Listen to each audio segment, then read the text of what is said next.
Bismillahirrahmanirrahim.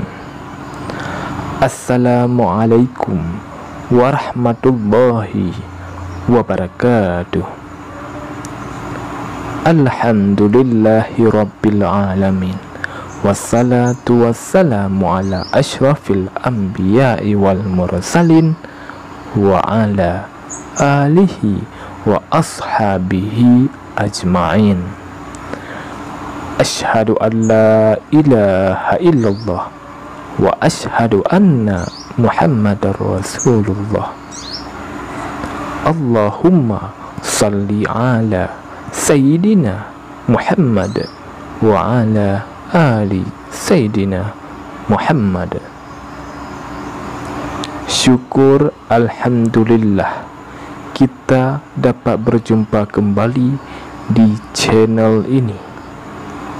Harapan dan doa saya, semoga saudaraku semua yang menonton video ini selalu diberikan kesehatan, dilapangkan rezekinya, diampuni dosanya, dan dipanjangkan umurnya.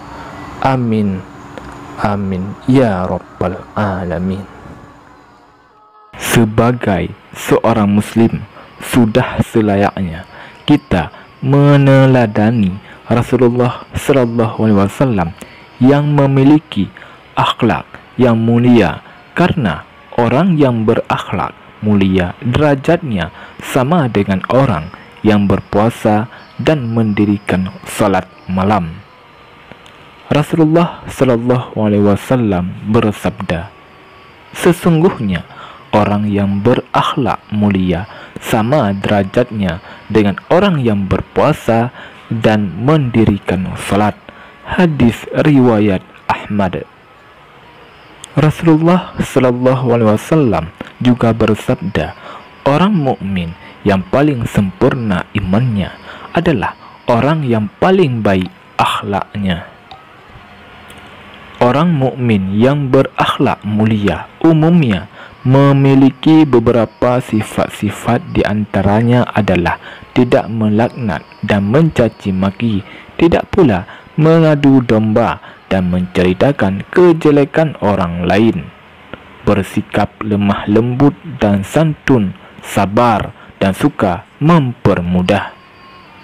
Bahkan orang-orang yang memiliki sifat-sifat lemah lembut, tenang, suka mempermudah urusan, ramah dan selalu ramah ketika bertemu saudaranya sesama muslim, diharamkan baginya api neraka.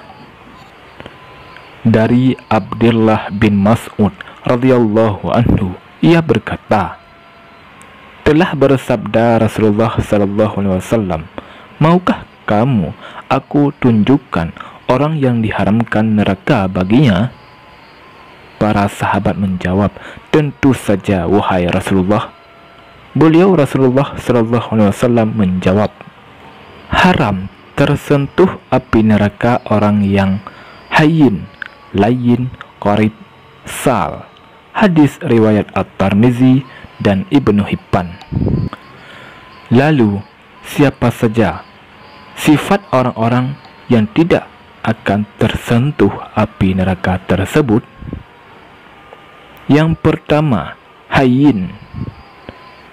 Yang dimaksud dengan hayyin adalah orang yang memiliki ketenangan dan keteduhan lahir dan batin.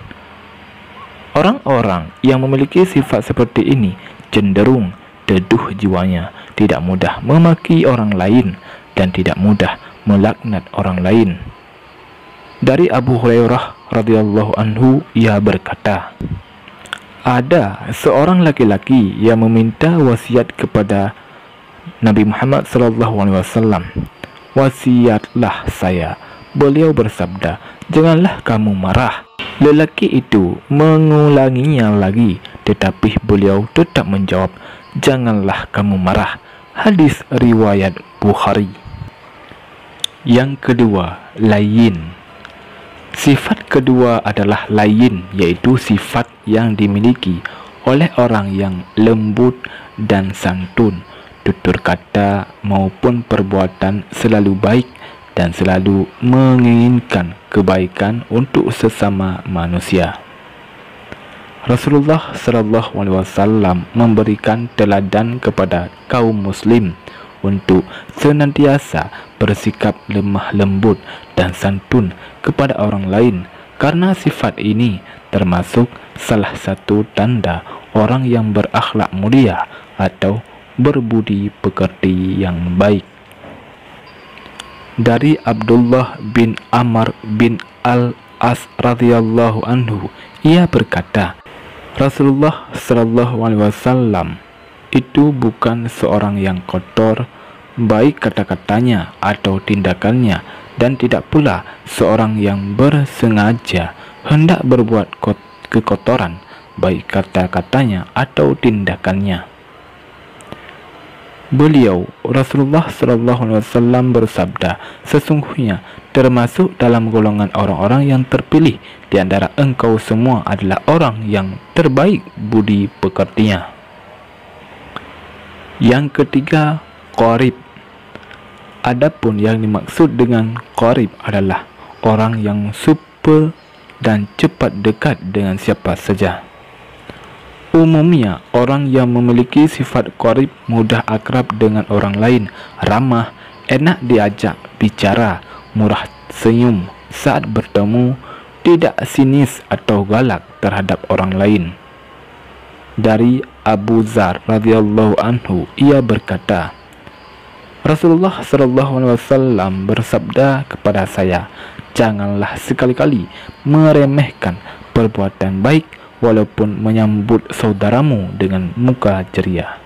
Hadis riwayat Bukhari dan Muslim. Yang terakhir, 4. Sal dan sifat orang yang tidak tersentuh api neraka. Yang keempat adalah sal. Yang dimaksud dengan sal adalah orang yang selalu memudahkan urusan orang lain atau sesama. Orang-orang seperti biasanya tidak ingin mempersulit orang lain serta siap sedia memberikan solusi bagi setiap permasalahan yang ada jika diminta.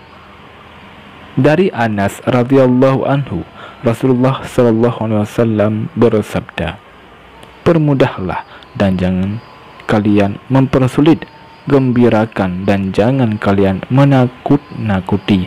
Hadis riwayat Muslim. Demikianlah 4 sifat orang-orang yang tidak tersentuh api neraka. Wahai sahabat muslim yang beriman, marilah sama-sama kita senantiasa untuk mempunyai 4 sifat ini dan dengan berakhlak mulia. Sesungguhnya orang yang berakhlak mulia sama derajatnya dengan orang yang berpuasa dan mendirikan salat. Dengan mempunyai 4 sifat ini dan berakhlak mulia, semoga Allah Subhanahu wa taala menjauhkan kita dari panasnya api neraka. Seakhiri, wabillahi taufik wal hidayah. Wassalamualaikum warahmatullahi wabarakatuh.